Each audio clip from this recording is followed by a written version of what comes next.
Nabi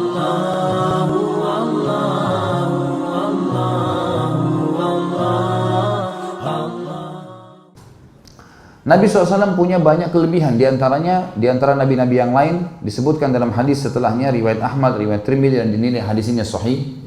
Tentu teman-teman yang pegang buku ada nomor-nomor hadisnya. Imam Ahmad nomor 13.412, Imam Tirmidzi 2.272. Saya tidak sebutkan lagi nomor-nomornya untuk menghemat waktu tentunya, karena buku-bukunya ini saya sarankan untuk dimiliki. Ya. Kata Nabi SAW, "Fuddiltu 'alal anbiya'i bisittin, u'titu jawami al-kalimi wa nusirtu bir-ru'bi wa uhillat liyal ghanaimu wa ju'ilat liyal ardu masjidan wa tahura wa ursiltu ilal khalqi kaffatan wa khutima biyan nabiyyun." Aku diutamakan atas para nabi dengan 6 perkara. Ada 6 hal yang tidak dimiliki nabi selain Nabi Muhammad sallallahu alaihi wasallam. Yang pertama, aku dikaruniahi jawami al-kalim, atau bahasa Indonesianya kemampuan berbicara singkat dan padat. Jadi dari mayoritas hadis Nabi SAW umumnya pendek. Seperti misal, "Man la yarham la yurham." Siapa yang tidak mengasihi tidak akan dikasihi. Ini kata ulama, kalau kita mau bahas bisa masuk dalam 70 bahasan bab fikih. Hanya ini. Siapa yang tidak mengasihi tidak dikasihi. Ada hadis lain, "Kama tadinu tudan." Begitu saja hadisnya. Sebagaimana kau berperilaku, kau akan dibalas yang sama. Hadis yang lain, ya. "Al-jaza'u min jinsil amal." Balasan akan datang sesuai dengan kadar perbuatan seseorang. Begitu saja. Pendek, padat, maknanya luas. Kebanyakan hadis Nabi SAW begitu. Maka namanya jawami al-kalim. Biasanya nabi-nabi sebelum Nabi Muhammad SAW, mereka menyampaikan dengan panjang lebar. Tentu ada hadis Nabi yang panjang ya, seperti kisah tentang tanda-tanda hari kiamat. Itu memang panjang-panjang semua, gitu. Nanti akan kita bahas akan ada bahasan di pasal-pasal tentang hari kiamat dan tanda-tandanya. Tetapi Nabi SAW diberikan kelebihan ini, dan ini tidak diberikan Nabi sebelumnya. Ini kelebihan yang pertama, ada 6 ya. Yang kedua, beliau mengatakan, aku diberi pertolongan atas musuh dengan rasa takut. Dalam hadis yang lain Bukhari juga dikatakan, nusirtu birru'b masirata syahr. Masirata syahr. Aku diberikan ya, kelebihan rasa takut yang tertanam di dalam hati musuh-musuhku jarak 1 bulan perjalanan. Jadi kalau Nabi SAW menyerang satu lokasi, sebulan sebelum beliau menyerang itu sudah pada mengalah mereka. Ketakutan sendiri. Makanya waktu Nabi SAW menyerang Khaybar, teman-teman, di Khaybar itu tidak kurang dari 20.000 pasukan Yahudi siap perang. 20.000 orang. Pasukan Nabi SAW berapa? Ada yang tahu? Waktu menembus Khaybar. Tebak saja.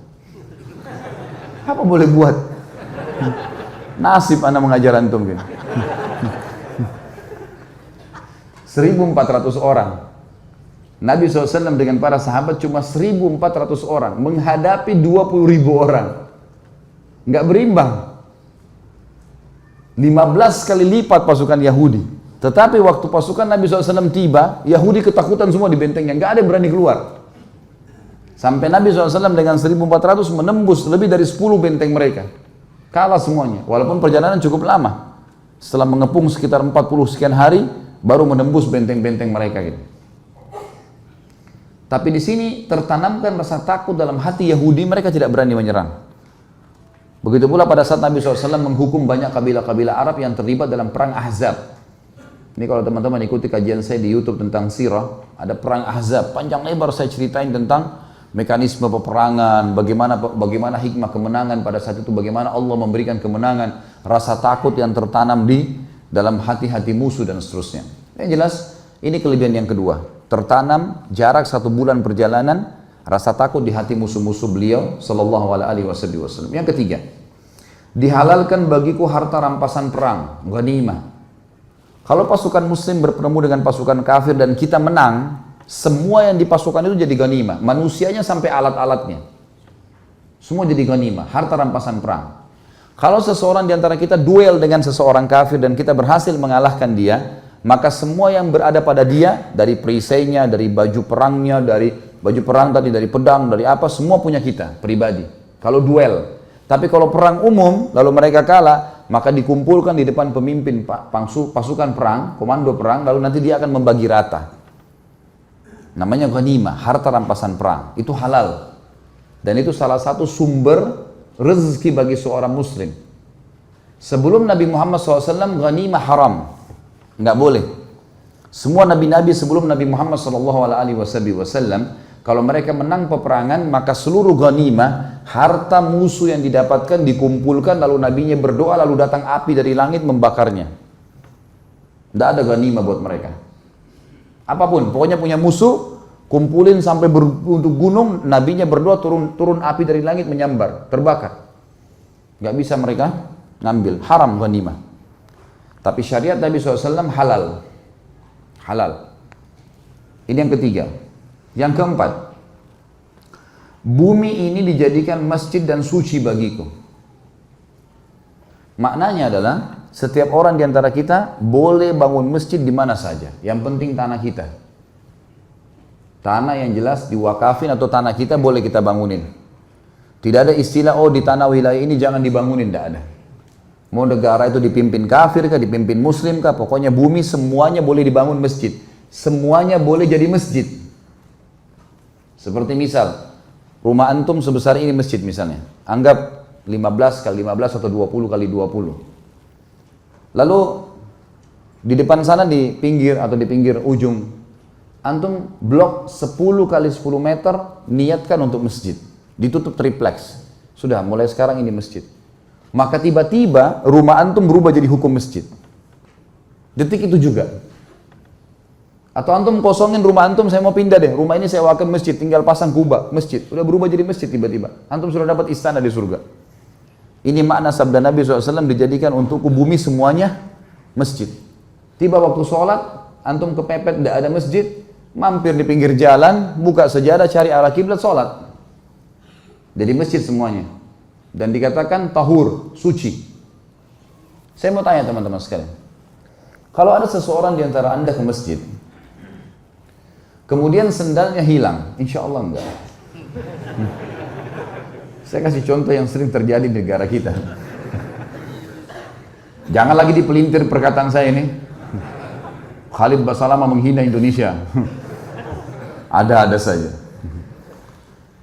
Jadi teman-teman kalau hilang sendal, terus antum mau pulang ke rumah, nggak pakai sendal, jalan kaki nggak pakai sendal, injak tanah, batal wudunya nggak? Hah? Yakin? Yang di belakang? Batal? Nggak apa-apa salah. Di sini tempatnya antum salah. Jangan di luar sana salah, karena saya bisa luruskan kalau di sini. Nggak batal, karena dasarnya bumi itu suci, kecuali jelas-jelas antum injak najis, baru batal. Ini poin penting ya. Makanya Nabi mengatakan dijadikan bumi semua bagiku masjid dan suci. Antum boleh tayamum dengan tanah manapun, selama memang tidak berubah bau dan jelas ada indikasi masalah najis.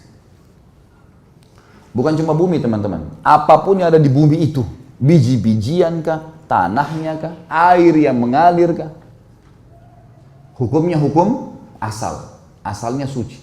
Makanya Umar bin Khattab pernah jalan menuju ke masjid, radhiyallahu anhu, dengan sahabat seseorang, tapi saya tidak temukan namanya orang ini.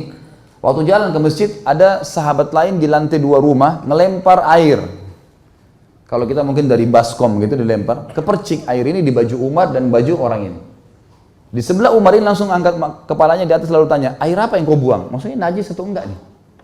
Umar pegang tangannya mengatakan, jangan kau tanya, dia yang di atas disunjuk, jangan kau jawab. Tahu kenapa? Karena hukum air suci sampai berubah warna, bau dan rasa.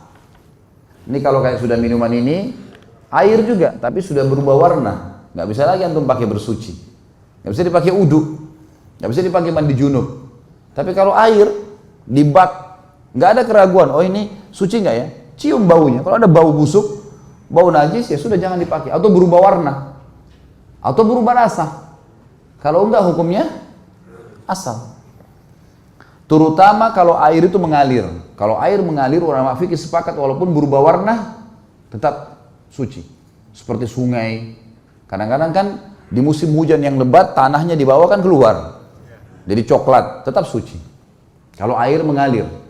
Walaupun maaf ada kotoran mengalir situ, antum tetap bisa berwudu. Iya, hukumnya memang begitu. Ya. Jadi yang dimaksud dengan dijadikan untukku, bumi itu masjid dan suci. Yang keberapa itu? Sekarang yang kelima, tadi yang keempat ya. Yang kelima, aku diutus kepada seluruh manusia. Ini yang kelima. Aku diutus untuk seluruh manusia. Ada hadis lain berbunyi, semua nabi-nabi sebelumku diutus khusus untuk kaumnya, dan aku diutus untuk seluruh alam semesta. Dalam riwayat lain beliau juga berkata sallallahu alaihi wasallam, aku diutus untuk golongan merah, maksudnya jin dari api, dan aku diutus untuk golongan hitam, maksudnya manusia dari tanah. Yang keenam, yang terakhir, dan denganku kenabian ditutup. Tidak ada lagi nabi setelahku. Nah ini kelebihan baginda Nabi SAW dibandingkan nabi-nabi yang lain.